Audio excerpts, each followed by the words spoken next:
the official HVAC and electric partner of the Dallas Cowboys. Blockchain.com. Trusted by millions, trusted by America's team. The National Medal of Honor Museum. Join the mission at mohmuseum.org. And by SWBC Mortgage. Customized solutions to help you meet your personal and business goals. Visit SWBC.com. Now, your hosts, Nate Newton and Kevin Gray. Welcome to week number 10 of the National Football League. It is Cowboys Crosstalk live at the Cowboys Club at the Star in Frisco. Yes, sir. Appreciate you joining us on the Dallas Cowboys Radio Network on your home of the Cowboys, 105.3 The Fan. Kevin Gray with the 6-time Pro Bowler, 3-time Super Bowl champion, my co-host every single week here at the Cowboys Club. He is Nate Newton. Nate, what's going on? Good to see you off the bye week. You know, you can add my Black College Hall of Fame ring to that. I mean, the accolades just keep coming. They stack up, I know. And I got some more coming. I got some people calling me and finna induct me into something else. This thing is jumping. This thing is jumping. I'm finna be in the Lambeau Ring of Honor here after this week. Believe that.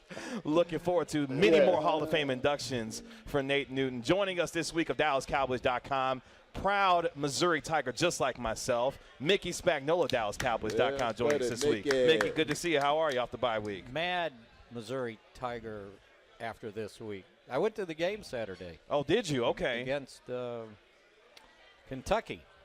Saw the weirdest play I think I've ever seen in college football. Better than 5 downs? Why you bringing up old stuff, Nate? Why you got to bring up old stuff, man? I'm just bringing up not old only stuff. 5 downs. Joining us this week, though. You remember the kick in the end zone where the guy, they were throwing the ball, the guy from Nebraska, and he flubbed it, and then he was laying on the ground, and he kicked it up in the air, and before it hit the ground, and somebody else caught it for the winning touchdown. How about this one? 2 minutes to go. Kentucky's punting from their own 41-yard line. And the deep snapper sails it over the punter's head, and it rolls all the way to the 3-yard line. The punter goes back, picks it up. The guy from Missouri on special teams is tracking him down, and he's going to tackle him, and the guy tries to punt the ball, and he gets it off, and they called roughing the punter 38 yards behind the line of scrimmage. Oh, yeah. Oh, God. Huh? Only in Missouri. And they said he was still in the tackle box. Interesting. Only in Missouri. So the tackle box went from Columbia to St. Louis, basically. It was the most So Missouri way to lose I hate this you brought weekend. that up, by the way. That's right. Joining us this week, our Cowboys legend, 9-year NFL veteran, all, of course, with the Dallas Cowboys, former running back, fullback, member of the Black College Football Hall of Fame, much like Nate Newton his right. My brother. That's right. Of Winston-Salem State University. Timmy Newsome joining us Yes. this week on Cowboys Yes. Crosstalk. Thank you All for right. joining us this week. How are you? I'm doing well. Thank you, sir. Thank you for having me. Appreciate you stopping down with us on this Wednesday night as we get you ready for Cowboys-Packers. Always a unique football game when these two teams get together. The Dallas Cowboys coming off of their bye week at 6-2, second place in the NFC East by virtue of their win over the New York Football Giants. Nate, I want to start with you. As a team comes off its bye week, what's the mindset? Are guys feeling refreshed? They got their treatment, were able to get away for a little bit. What's that mindset going into that next week coming off of that bye week? You know, these guys, man, win or lose, you know, you're ready to get back. This is what you do. This is what you love doing. The guys, they see the light. You know, they're starting to see the light. They're halfway there. You know, they can see the position, and they see that they're a good team. So everybody's feeling good. You hope everybody done the right thing during the off week, and everybody got back safe. We didn't hear anything on the news one way or other. Good, safe and sound. Man, everybody feeling good, man. I mean, I know I used to feel good because those 2 days Jimmy Johnson used to give us on Saturday and Sunday, that was enough. It was like vacation going on in 2 days for Jimmy Johnson. Mickey, for this team at 6-2 now, the second half fully ahead of them, starting with Aaron Rodgers and the Green Bay Packers, not nearly the same Packers team that we thought coming into this year. How did the Cowboys, in your mind, approach this week knowing how difficult things have been for the Packers and what they have to do to ensure those things remain difficult for Aaron Rodgers? Yeah, you can't think that way. You got to act like the Packers are 8-0 or 9-0. They still have Aaron Rodgers. He's still difficult. It's a difficult place to play. The weather's going to get cold. So yeah, you can't take anything for granted in this league. They've got to worry about themselves. They got to worry about the defense stopping the run, which they haven't done a very good job of, and the offense, even after the explosion against the Bears and ending up with 49 points, thanks to 7 with the defense, now they got to prove they're consistent. You know, before Dak got back, they were averaging 19 points a game, and that average has got to pick up to 25 to 30 if they think they're going to do something this year. Timmy, when you look at this team and the Cowboys going into this week against the Green Bay Packers, what was the mindset for you as a player, knowing the task at hand and what you had in front of you, going up against a tough opponent that has been struggling this year, and what you guys wanted to make sure you did against that opponent? Well, you try to leave the record at the door, because if you don't, you will get complacent. And so Coach Landry always coached us on not being complacent leading up to a game like this. As Mickey said, Aaron Rodgers is still Aaron Rodgers. Yeah. And he's a great quarterback. They've just had a lot of injuries. I mean, they've been decimated by injuries. Mm-hmm. And so that adrenaline for them will get flowing because it is the Dallas Cowboys coming into Green Bay. This team. And speaking of injuries, I'm sorry, speaking of injuries, so I got this injury report, and listed on here either did not practice or limited for the Green Bay Packers. This is how long the list is. There's 16 names on it, and 10 guys did not practice today. And one of those was Aaron Rodgers with a thumb injury. Of all things, right? A quarterback with a thumb injury. So, yeah, those injuries are still kind of haunting them. Yes. This team in Dallas looking to continue its momentum. They continue a string of 4 straight games against the NFC North. They beat the Detroit Lions, were able to handle their business against the Chicago Bears, and now take on an Aaron Rodgers team that's struggling right now, losers of 5 straight football games. Nate, I just have a hard time imagining an Aaron Rodgers-led football team when he's healthy losing 6 straight football games, but that's where they are right now and staring down the barrel of and losing 6 straight games. What have you noticed on tape about some of the things that the Aaron Rodgers-led Packers are struggling with that the Cowboys can take advantage of on Sunday? He's not a one of cord with his wide receivers. Yeah. I have never seen an Aaron Rodgers team this late in the season that where they, even when they've had rookie receivers, 2-year receivers in, they by the 4th or 5th game, they're one accord. And this thing, I've never seen it. You can see where he actually throwing the ball where it should be, and these receivers somewhere else.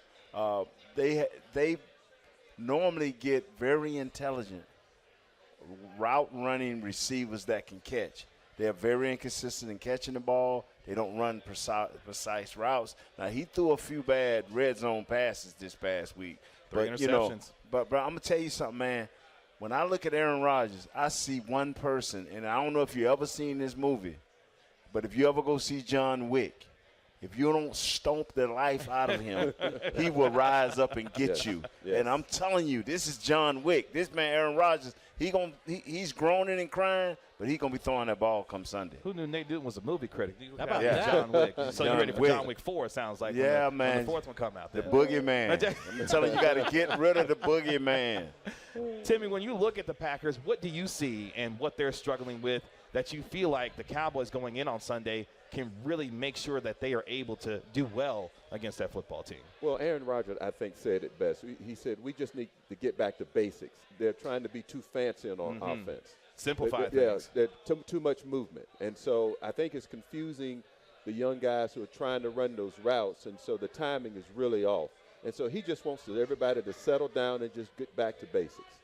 This is a team in Dallas that's a 4.5-point favorite on the road against the Green Bay Packers. Going to be a little chilly on Sunday afternoon, that game, the late game at 3:25. Mickey, what's the one thing that the Cowboys have to do on offense to give a banged-up Packers team, missing Rashawn Gary, done for the year with a torn ACL, that's going to give them the advantage on Sunday afternoon? Well, number one, continue to run the football the way they have the last couple games, and protect Dak. And I think if you do those 2 things, you have a chance to win up there. And, one of the things that I don't know if you guys are aware of, but the Cowboys are at Lambeau Field are 2-9 2-9. And both of those wins, one in 2008 and one in 2016. Dak's rookie year, that's right. Yeah, that's it. Yep. You guys, did you win any games up there? Don't care. They said that's all said. I ain't worried about that. I'm serious. We went over there to play Timmy. I didn't care. Well, I'm too old because we played at the Milwaukee County Stadium. And I played in Milwaukee County Stadium. We whooped them. Yeah. We're in the wrong stadium. If I remember right, weren't the benches on the same That's side? exactly of the field? right. That Just was like so The unusual. players In was on the Minnesota? same side, too. Yeah. That's what I meant. Yeah, okay. Yeah, I'm just saying. I mean, I thought you were talking about the fans. I'm like, they went all on the same side. I'm sorry. This is the Packers. So it's kind of a house of horrors up there has been for the Cowboys. Yeah. And somebody asked Dak today, they go, what do you remember about beating them your rookie year? He said, that was the game I threw my first interception in the NFL in. Yeah. Wow. So, but he had 3 touchdowns. He sure did. The likes of Bryce Butler, Cole Beasley catching touchdowns that day. The Packers in the last 7 games have won 6 of the last 7 versus the Dallas Cowboys. So the Cowboys looking to break a little bit of this momentum that the Packers have had over the last several meetings. Obviously, there's been a lot of conversation this week about the idea of one Odell Beckham Jr. possibly joining this football team. We've heard reports that the Cowboys may be having flirtations with Odell Beckham Jr., obviously the top free agent in the NFL. Nate, does this wide receiver room need the likes of Odell Beckham Jr. to help them get better in that wide receiver room? Oh, you just opened a can of worms. Oh, no. I have no comment. You got nothing for me? Hold on, wait, Nate, you ain't got nothing for me? You know, to me, you have to ramp him up. Mm-hmm. It's gonna be a 2-game period where he have to practice. Mm-hmm. So we're gonna miss 2 games. When do we bring him in? When do we start the 2-game process? When do we really know can he come in and out of routes because he's a route runner along with all that talent? Mm-hmm. When does he really help us? And then you telling me he's gonna help us in the playoffs? Is that when you want him, though? Is that when you want him to be at his most effective by the time you get to playoff Second time? ACL on the same knee. Mm-hmm. Y'all can have it. Yeah, I don't. Odell for the streets or the rest of the league. Yeah, okay. I mean, the Cowboys have, but it's grow your receivers. I feel better with Washington, who knows our system a little bit better. Grow your receivers as they are. You know, we had a chance before the deadline to do something. We didn't. Let's ride with how we're going to do it. You know, there's too many questions that have to be answered before everybody gets excited about signing Odell Beckham Jr. Number one, just what Nate said, when's he ready to play? Mm-hmm. The health is a question. And how long, can he pass a physical? We don't know that. Yep. And all this source stuff, I'll tell you who the source is, his agent. His agent's putting that stuff out there putting that good get information everybody out there interested in this guy, right? And, there's supposed to be several teams. Okay, the Cowboys aren't the only team that want him. So the next question is how much? Mm-hmm. They don't have an endless amount of salary cap, about even for the rest of this year. Salary cap, yeah. Right. And does he want a deal like the Rams? Because the Rams signed him last year for $1.25 million. All right, $1.25 million. So it was kind of a prove-it thing. And I heard he said that he wants a long-term deal. He's tired of living out of a suitcase, and he wants a place somewhere where he can buy a house and live for 4 years. So that factors in, right?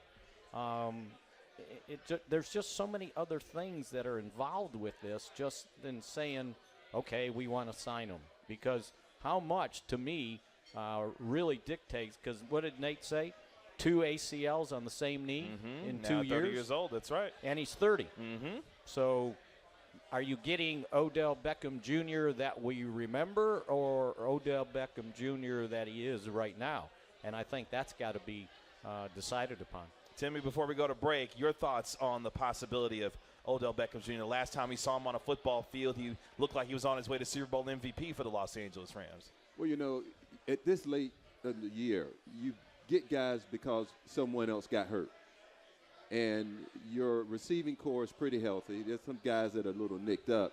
But you don't want to bring someone in just because you think he's going to play at a level that he played at the last time he played. And so that's a very delicate balancing act when you do that. At SWBC, customized solutions for individuals and businesses are just a click away. Visit SWBC.com to learn more and start your next adventure. We are live at the Cowboys Club at the Star in Frisco. It is Cowboys Crosstalk on the Dallas Cowboys Radio Network. Kevin Gray, Nate Newton, and Mickey Spagnola. Timmy Newsome, our Cowboys legend, joining us on this Wednesday night. When we come back, gentlemen, let's get into this Packers-Cowboys game, and let's start on the offensive side. How does Dak Prescott and this wide receiver core get after this Packers secondary? We do that next on the Dallas Cowboys Radio Network.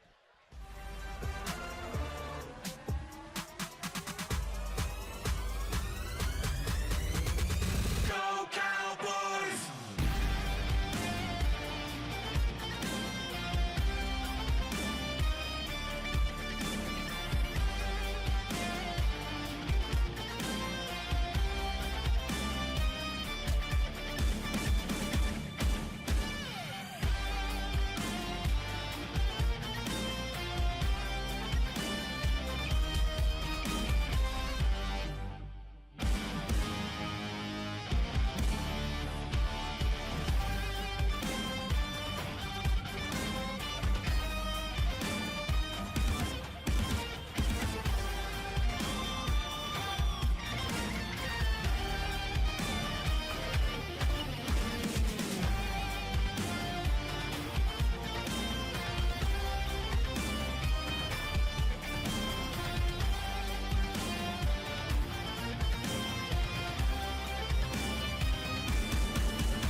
Cowboys Crosstalk.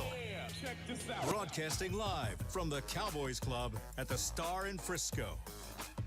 Live at the Cowboys Club at the Star in Frisco. It is week number 10 of the National Football League. It's Cowboys Crosstalk. Kevin Gray with the 6-time Pro Bowler, 3-time Super Bowl champion, member of the Black College Football Hall of Fame. Nate Newton-Jesse joins me every single week. Mickey Spagnola of DallasCowboys.com, longtime columnist for DallasCowboys.com. And our Cowboys legend this week, Timmy Newsome, joining us right here on the Dallas Cowboys Radio Network. We appreciate him stopping down with us on this Wednesday night as we get you ready for Packers-Cowboys. Cowboys coming off their bye week at 6-2. Visit the 3-6 Green Bay Packers, losers of 5 straight. Gentlemen, let's talk about this offense for the Dallas Cowboys, an offense that last time we saw them on the football field dropped 42 points, got help from a Micah Parsons defensive touchdown, 49 points in total. But, Nate, looking at Dak Prescott and what he was able to do, along with that terrific running game led by Tony Pollard, Can we see more of the same? Is that formula that you saw against Chicago the formula that you want to continue to see when they take on Green Bay on Sunday? Yes, it is the formula. I mean, and Dak is going, and as time go on, Dak is going to have to throw a little bit more. They got Clark, they got Preston Smith, they got Jaron Reed. They got some good dudes. Their defense, the Green Bay Packers defense is way better. And if they had a team that could help them a little bit, the Packers would turn back into a blitzing, stunting, getting after you team. But now they play more safe football because the offense isn't as dynamic as it normally is.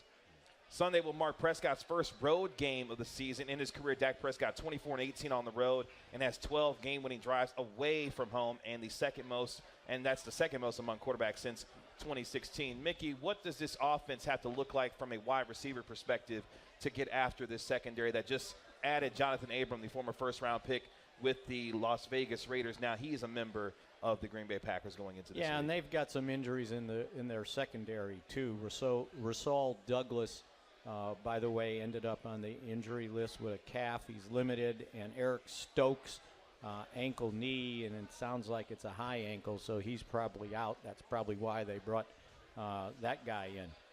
They just have to be efficient. They don't have to be, dramatic or anything like that. Just be efficient.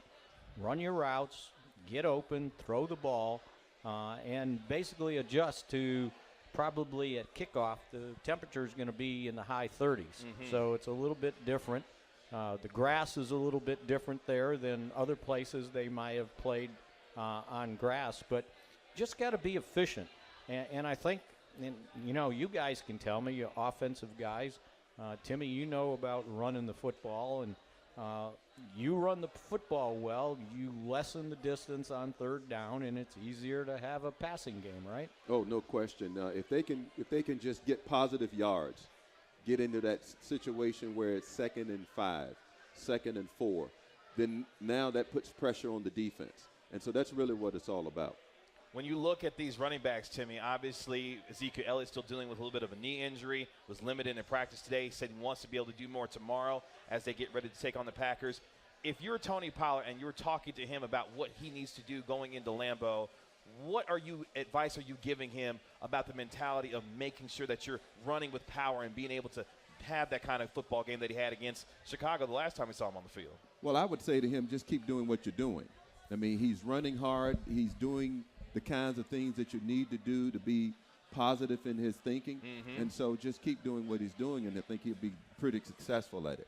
Nate, that offensive line against Chicago was very, very good, helping the Cowboys run tandem to run for over 200 yards in that football game. What are you seeing in terms of the growth of the Tyler Smiths of the world and this overall offensive line that gives you confidence that they can continue to build on a performance like that last Sunday? They're starting to play together. You're seeing them start to gel. They still want to every now and then stick another offensive lineman in there, And that whole package. I hate that. McGovern is finding his way. Biotis is finding his way. These are guys that are average players that are playing above their self. Don't stop that rhythm. Don't stop that confidence. And you see the left tackle is starting to grow and be better. His pass sets are getting better and better. And the run helps our right tackle like you wouldn't believe. Yes. Our quarterback is a play-action pass quarterback, and our right tackle is definitely a play-action pass tackle. Because if you let him run, then let him block a little bit on the pass, that's where he's at his best. But if you ask him to do this 6, 7, 8 times in a row, you can have some problems. Yes. That might be the most improved segment of this team. Yes. The way the offensive line has come along, just thinking where they were at the start of the season, having to move Tyler Smith out to left tackle when he was at left guard the entire training camp. The fact that McGovern's kind of growing into that left guard spot. Yes. You see, and what people don't remember about Biotis is last year was basically his first year starting in the league. And you can correct me if I'm wrong, but Mark Stepnoski wasn't Mark Stepnoski his rookie year or his second year. That third year in 91, he really came on as a center. Remember, he had played guard in college. Yeah, but Don't do that. I'm not saying he's as good. I'm just saying it took Step a while to become Step, right? Yeah. Before he was that all-pro guy. Yeah, I understand what you're saying. Before he was Stepnoski, right? Yeah. He was just little Step when he first got in there. Exactly. Yeah. So this offensive line is starting to gel, and they're playing better. And you mentioned Terrence Steele, the right tackle. Yes. This is his really first year he earned the starting job. He had to start last year because of injuries, suspensions, right, with Lale Collins. And you're seeing what Cincinnati's getting with him. So this kid played better than him last year. And, the president's still the president. Yes. Nate, I want to ask you, because for every player it's different when that thing clicks for them, when they start to understand and the game starts to slow down for them. When you look at Tyler Smith and what he's doing, thinking about your experience, when did it click for you when the game started to slow down and you understood what was asked of you in terms of assignment, football, and all the things? When did that click for you, and how can that help a guy like Tyler Smith in his growth and learning? Let me tell y'all something. The game slowed, and I hate to say this because I love Coach Landry. I grew up a Cowboy fan. But when they simplified the offense, the game slowed. I'm being honest. When Timmy would tell you, you could move 2 or 3 inches one way or another, and the whole play almost changed. Yeah. You had to be one intelligent brother to play this game for Coach Landry. Yes. They brought in Jim Erkenbeck, and they say, Coach, let's just simplify this. Let's have 5 or 6 good running plays. And it took off for me right then. Yeah. Because I knew if that dude just moved from over my head to right here, he was still my guy. Yes. It took off for me. Yeah. And I'm being honest. That's when it took off for me, when Jim Erkenbeck came in my second year and gave me that opportunity to simplify the offense. Timmy, same question to you. For a player, when does that click for him about what he understands what he needs to do on the field week to week and how that can help him? Well, it's game preparation. Yes, it is. It's really about game preparation. You've got to know what plays you feel comfortable running and be honest with the coach and say, Coach, I like running these plays in this situation. Because you're going to get stunts. You're going to get guys that are going to play games in the trenches. And so you've got to feel comfortable to overcome those deficiencies and the things that they are trying to do to counteract what you want to do. Yes. This is a team switching to the defensive side of the football. It's a top 5 scoring defense in this league, leads the NFL in sacks. Mickey, I want to start with you. When you're Micah Parsons and Dan Quinn and this entire defense looking to get after Aaron Rodgers, what's the one thing that you want to see on Sunday that will give you confidence that this defense is having success against Aaron Rodgers and this football team? Well, I'm going to go back to where I started. They got to be able to stop the run. The Packers, unbeknownst to I think a lot of people, have run the ball awfully well. And I think it like 120 yards a game. 6 of 9 games they've been over 100 yards rushing the ball. 4.8 yards a carry. And so they've done a heck of a job. Now, with Aaron Rodgers, and the Cowboys have found that out the last couple times they've played him, that you better keep him in the pocket. You better not let him get out and start rolling around and throwing up Hail Marys and things like that. You've got to get to him. And the thing I know, and you guys can correct me, with veteran quarterbacks, they don't like defensive guys nipping at their feet, right? No. They want to stay clean, right? That's right. And you can you may not sack them, but you'll irritate them if you put pressure on them. And I think that's one of the things that this defense has to do. You better stop the run, get him in 3rd and long, and no one wants to be in 3rd and long against this defense because they know what's coming. Mike McCarthy made mention of it a couple times the last couple weeks. He said, if I was an opposing offensive coordinator, I don't want to throw against those guys with that pass rush. So making sure you're not in a lot of 3rd and 3s, 3rd and 4s, and get them in 3rd and long. But to do that, you better stop the run.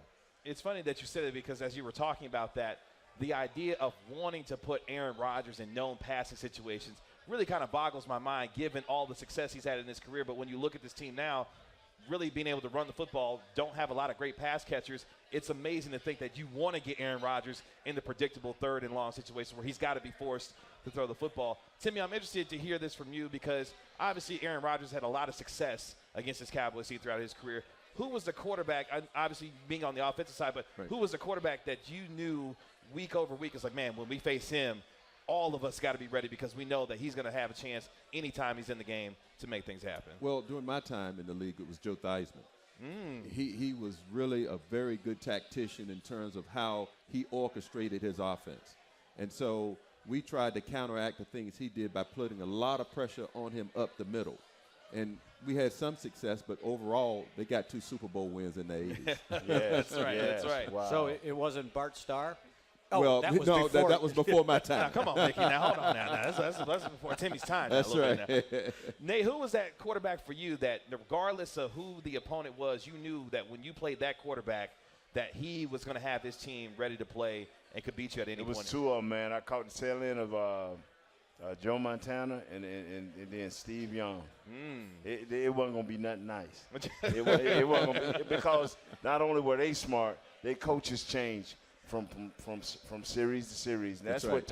That's what y'all faced a lot in the NFC East. When I first got with them guys, the Giants, the Eagles, the Eagles was dumb. Don't even worry about them. But they ain't dumb now. They ain't dumb now. I'm sorry. They ain't dumb now. Back then, but the Giants and the Reds, them coaches was smart. Yes. And they was changing from series to series, giving you – and that's what Coach Landry had, smart players, because they were able to adjust. Yep. Yeah. This Cowboys team has been fun to watch on the defensive side of the football this year. Dan Quinn now having a chance to scheme things up against Aaron Rodgers and Matt LaFleur and his offense. Give me a player, Mickey, on the defense that you're looking for on Sunday to have a good game that's going to help this team get a win on Sunday. Is that too easy for me to say? You can't say Micah Parsons. You can't say Parsons, Micah. right? You can't say Micah. You know what? I'm going to say Trayvon Diggs. I think he's been playing at an awfully high level, and you can play at a high level at cornerback without getting interceptions. You can knock the ball down. You can cover guys, and then they can't throw to that guy. And I think he's done a much better job of that, and he's done a much better job when they've decided, well, we're going to run at him. Well, he didn't get to where he is today because he was stopping the run, right? But at some point, you got to do that. And I just think he's playing at a high level, and if he can do that again in this game, that's going to make things tough for Aaron Rodgers. Nate, go ahead, Tim. And what makes him so special is that when that ball gets in the air, he is a receiver in his heart. Yeah. And that's what makes him so tough. He's got those skills like Everson Walls did. That's exactly right. When the ball was in the air, Everson thought it was his, and he had the ability, number one, track it, and number two, catch it. That's right. And usually guys are cornerbacks because they can't catch. They would have been a wide receiver. That's right. Of course, Trayvon Diggs, a former wide receiver turned cornerback, and was doing his thing at Alabama. Nate, before we go to break, who's a player that's jumping out on film that you've been watching on? Because I know you've been deep in your film study this week. That's jumping out to you that says, hey, that dude on Sunday could have a chance to really get after Aaron Rodgers. I don't know if Sam be back, Sam Williams. Yes, he will. Yeah. Everybody should be back except for maybe Anthony Barr. My thing is, I want to see a sustained play from him. The coaches got to trust him sooner or later, because he takes pressure now off of Parsons. When he's out there, he's that good and that much potential and talent. He takes pressure off of that. So now you can't just turn to Parsons and beat him up. So I want to see. And the same thing with DeMarcus Lawrence, right? I want to see somebody it, else to worry about. Yeah. Yep. It is Cowboys Crosstalk live at the Cowboys Club at the Star in Frisco. SWBC Mortgage joined the more than 120,000 customers that we've helped to find their happier way home. Visit SWBCmortgage.com to find a pro today. Kevin Gray, Nate Newton, Mickey Spagnola, our Cowboys legend, Timmy Newsome, live on the Dallas Cowboys Radio Network. Coming up next, gentlemen, it's a homecoming for Mike McCarthy as he returns to the place where he helped win a Super Bowl championship. What's going through his mind as he gets ready to face the guy that he helped become a league MVP? We'll talk about that next on the Dallas Cowboys Radio Network.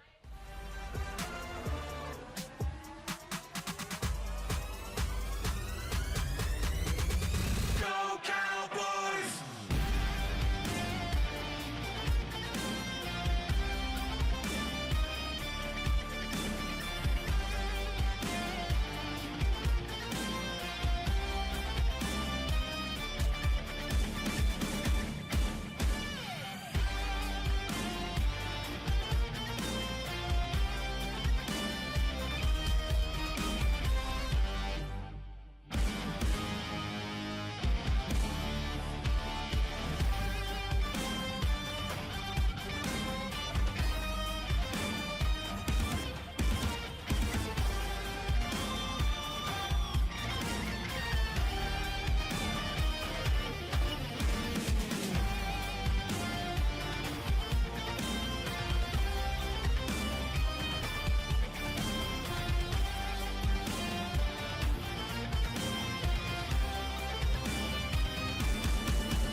SWBC Mortgage's Cowboys Crosstalk.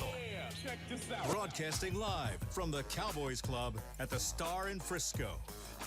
Cowboys Crosstalk live at the Cowboys Club at the Star in Frisco. Kevin Gray, our 6-time Pro Bowler, 3-time Super Bowl champion, Nate Newton, DallasCowboys.com's Mickey Spagnola, and our Cowboys legend this week, Timmy Newsome, joining us here live at the Star in Frisco. SWBC PEO, helping to alleviate the HR administrative burdens that come with running a business. Leave the worrying to us. Visit SWBCPEO.com to find out more. Cowboys, Packers, one of the more historic rivalries in the National Football League. The latest edition taking place on Sunday on the Dallas Cowboys Radio Network, 105.3 The Fan. That game at 3:25. It is America's Game of the Week on Fox, gentlemen, as you will have the number one team of Kevin Burkhardt and Greg Olson on the call, along with Aaron Andrews on the Fox broadcast. Mike McCarthy, though, a homecoming for Mike McCarthy, a man who spent 14 seasons, 13 of which as head coach, Super Bowl champion with Aaron Rodgers, of course, winning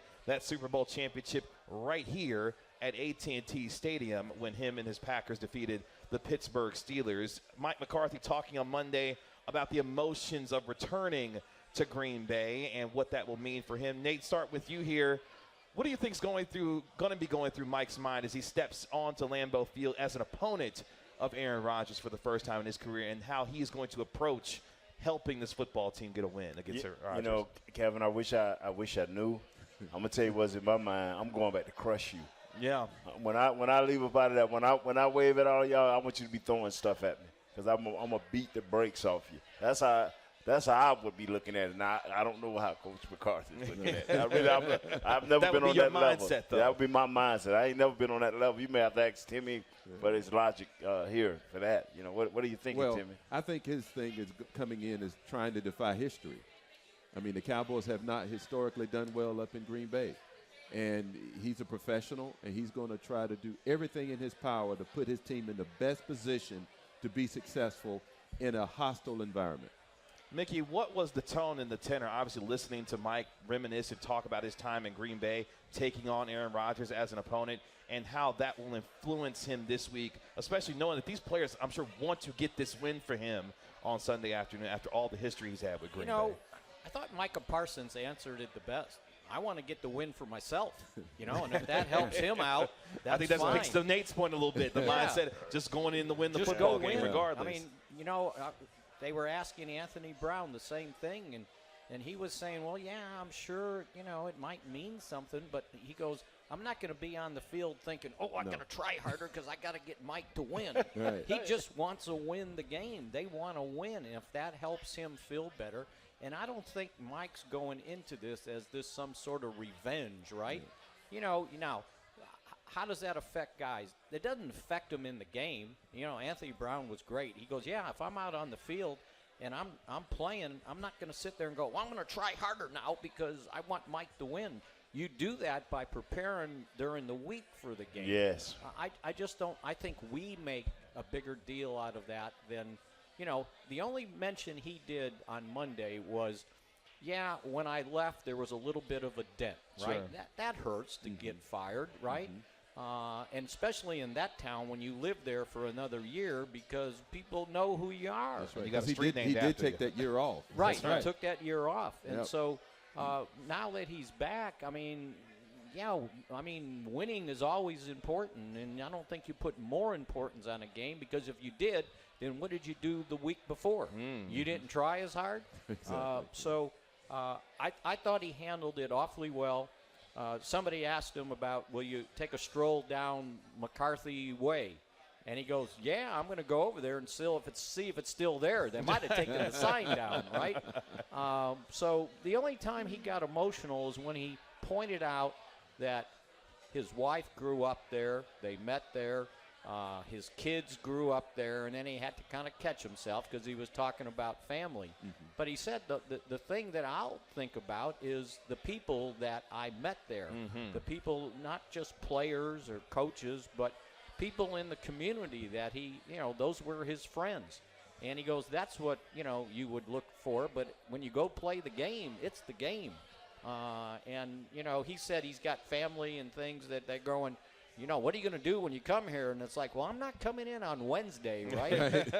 I'll get here at 5 o'clock on Saturday, and I'm leaving right after the game. This is business. So I thought he handled that part of it really well. And you guys, you never had to come back and play against the Cowboys, right? No. Did you when you went to Carolina that year? Nah, man. Mick, who cares? Like I tell people, it is mostly for talk radio, entertainment TV, these the stories, the narratives. Yeah, so that gives people another story. Me, it's beat the brakes off of them. That's all I can think of. If Coach McCarthy want to feel good, beat them, because that's the only way you're going to feel good. That's the best way to feel coming out of Green Bay. Timmy, this is a lot of Cowboys staff members, Joe Witt Jr., Al Harris, Scott Tolzien. There's a lot of staff members who were with Mike McCarthy in Green Bay. From an overall team perspective, Nate, speaking to obviously just going in and wanting to win the football game, how do you guard against not trying to do too much when you're trying to play maybe for a little bit of extra because you want to help your coach get a win in that particular game? Just have a certain element of professionalism. Yes. That's all it is. You just look at it as another game. Try not to have all the distractions that comes with playing in a place that's so familiar to you. He even joked about having all the tickets that he needed to purchase and hope someone would help him pay for them. Yeah. But that's the basic thing, is just try to stay professional through it all and then go about your business and play football. See, all the tickets should be gone. Today, no later than tomorrow. That's all right. his tickets should be gone. He tell his wife, hey, you handle that. All the tickets should be gone. Yep. And same with Al, same with Joe Witt, all of them. All the tickets should be gone. Yeah. I think Mike mentioned this week that there's 10 people on the staff that have had a connection with the Packers, Right. had either played for them, coached there. That's a lot of guys. It is. And like I said, if that makes them prepare, even harder this week, then so be it. But again, once you start playing, that stuff goes away. It doesn't enter your mind whatsoever. You went back to Florida to play games with the Cowboys, right? Into Tampa. I don't know if it was Jacksonville or. You like Timmy said, you're just a professional. Yeah. You're a professional and you prepare.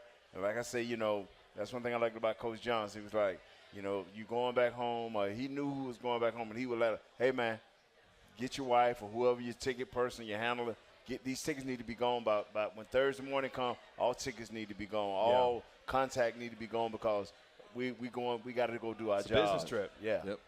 Let's take our last break here on Cowboys Crosstalk. We are live at the Cowboys Club at the Star in Frisco. Kevin Gray, Nate Newton, Mickey Spagnola, Timmy Newsome joining us this week right here on the Dallas Cowboys Radio Network. Coming up next, let's catch up with Timmy Newsome. Let's hear what he's got going on these days and answer this question as well. Is this the most important stretch for the Cowboys with 3 games in 12 days? We'll talk about all that next on the Dallas Cowboys Radio Network.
SWBC Mortgage's Cowboys Crosstalk.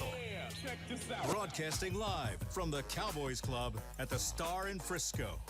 Final segment here on Cowboys Crosstalk presented by SWBC. Let's thank one of our proud partners, Liberty Tax, a proud partner of the Dallas Cowboys. Schedule an appointment today at libertytax.com/Cowboys. Kevin Gray of 105.3 The Fan, our 6-time Pro Bowl, the 3-time Super Bowl champion, member of the Black College Football Hall of Fame. My co-host every single week, Nate Newton, joining us. As always, Mickey Spagnola of DallasCowboys.com. And our Cowboys legend this week, Timmy Newsome, 9-year NFL veteran, also member of the Black College Football Hall of Fame, proud Winston-Salem State graduate is Timmy Newsome. Timmy, appreciate you joining us this evening. What have you been doing lately? It sounds like obviously you're keeping up with the game quite a bit as well. What is going on in Mr. Newsome's life these days? Well, I've had a technology company for the past 30 years, so I celebrated that last year, and I'm going into my 31st year and having fun. That's amazing. 30 years. We got the HBCU here represented. That's right. That's right. 2 proud HBCU members, members of the Black College Football Hall of Fame. You guys should have brought your rings, you know. I'm not a ring guy, though. Me either, man. What are you going to do with yours? They at home. I mean, they're in the safe deposit box. Hey. He said they right where they need to be, right at home. It's interesting, and I wanted to ask you, Timmy, because we've seen – especially with the fanfare that Deion Sanders is having with Jackson State and the emergence of that program there. For you, what do you want to continue to see him not just do specifically there, but also lifting up the entire HBCU community when it comes to how this program has been put in the national spotlight these days? Well, first of all, I think he's a trendsetter. He's a transformative figure within the Black college community. And the thing that I admire most about him is that he has the mental toughness to overcome some of the past things that have been happening in Black college sports. And so, to give you an example, if they go on the road and play a Power 5 school, the disparity in terms of what they get in terms of money is different. And he's trying to bring that up to a level that is consistent with what other schools are getting. And he's exactly right. He says we need to come together, be able to go out and say, we need to get $1.5 million just like another university has. And that's the thing that I think he's going to make a change on. Yeah, because there's other, I call them ankle biters, that get paid much more than that to go get sacrificed on a road game. That's exactly right. And those schools should deserve that, and that would increase their facilities, right, which is always a big part of it. I don't know how you guys had when you were in school. And if I remember right, you started off, it was it Division II? Division II. And then did it move up to one double? It stayed at Division II, right? Yes. And you were kicking butt as a running back, right? Yes. We had a really good coach in Coach Bill Hayes, and so we lacked the basic necessities. Didn't have a locker room, didn't have a weight room, and all of these things. And so we had to win to get it. But, Deion recognized when he got there, he solicited corporate America to build a facility that was consistent with excellence. If you play good, you feel good, and you win. And he understands that, and that's the thing that he's bringing to the table that is so unique. I just hope he doesn't go anywhere else and stay and make sure he sees this through fruition and make sure that he elevates that conference in a way that has never been done before. And Kevin, I don't know, you may know this better than me, but the last time ESPN Game Day would have been at an HBCU school. Yeah. I mean, they go to Jackson State, That's right? exactly right. That was big time. Yeah, a couple weeks ago. Exposure. Went to Jackson State. Yeah, Southern and Jackson State for Deion taking on the Southern Jaguars. Nate, real quick, how proud are you of Deion and what he's doing down there at Jackson State? I just left this past week hanging out with him and watching the new facility that they built. Yeah. I'm just proud of him, and I just go and enjoy. Yeah. I went out to practice and I watched them practice, and then I left him and went on down to FAMU and got that ring and stuff. So, but I'm excited. I'm excited for Deion, and me and Timmy talked during the Canton Hall of Fame deal we had for the black colleges, and just trying to share with him some of the things that he's conquered, you know, and, it's not fair, but it's great. It's magnificent. You know, I worked in Jackson, so I was pretty close to some of those schools in Yes. the SWAC. And, you know, the facilities. You ain't SWAC, Nick. No, I know that. I'm just saying that what the dude told Brian. You ain't SWAC. I was a bit out of place. Yeah. And, you know, and this was when Jerry Rice was, you know. The man. Was there. Donald Driver. Yes. Yeah. The man. And, you know, one of the reasons Jerry Rice kind of fell in the draft, they didn't like his 40 time. Well, he didn't have a track to run 40 on. Right. They said he had to run it on a field. No, it was a dirt field, right? Yeah. And so the facilities back then were, you know, just atrocious. Yes. Hopefully they've gotten better. Yep. But I had a question for him when I was looking up his years. One thing, you tell me if it was true. So, you know, this guy's got to run behind Tony Dorsett when he gets there. He's either the fullback running in front of him, or if Tony got hurt, he's the running back. Mm-hmm. And then Tony starts to fade, and they bring in Herschel Walker, right? And then you have to deal with him. But one thing said that at one point, all three were on the field at the same time. Was that true? Like a full house backfield? In fact, when we started opening day in 1986 against the Giants, we started with the full house backfield. No way. Yes. I don't remember that. Yes. Herschel played the wing, and I was the fullback, and Tony Dorsett was the tailback. So it was like going back to Oklahoma. Yeah, That's exactly right. That's a star-studded backfield. Before we go, got about a minute left here. Cowboys-Packers. The Cowboys start a stretch of 3 games in 12 days. I know Nate not going to give me a prediction because he always believes that the Cowboys going to win, so I'm not even going to ask him.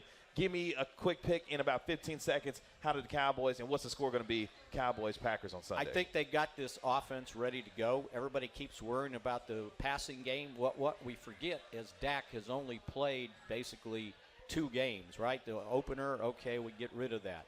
He's played a game and a half since he got his feet underground. I think this offense will be too much for the Packers' defense. Well, it's all about defense for the Cowboys. They are going to lock down the Packer offense, and I think they're going to play very well even in Green Bay, and so they're going to come out with a win. Okay. Cowboys looking to well, move wait, to – what do you got? I'm going to take the Cowboys. I'm going to take the Cowboys. I'm going to roll with Nate. I'm going to roll with Nate. Take the Cowboys. I'm a little scared of Aaron Rodgers, but I'm going to take the Cowboys on Sunday. Cowboys looking to move to 7-2 as they visit the Green Bay Packers on the Dallas Cowboys Radio Network. We appreciate our Cowboys legend, Timmy Newsome, joining us this week. Thank you so much for your time, sir. Really appreciate it here at the Cowboys Club at the Star in Frisco. Mickey Spagnuolo, DallasCowboys.com. Thank you so much, sir, for your time this week. Nate, always good to see you, man. I'll see you next week. This has been a production of DallasCowboys.com and the Dallas Cowboys Football Club. How about this, Cowboys? Yeah!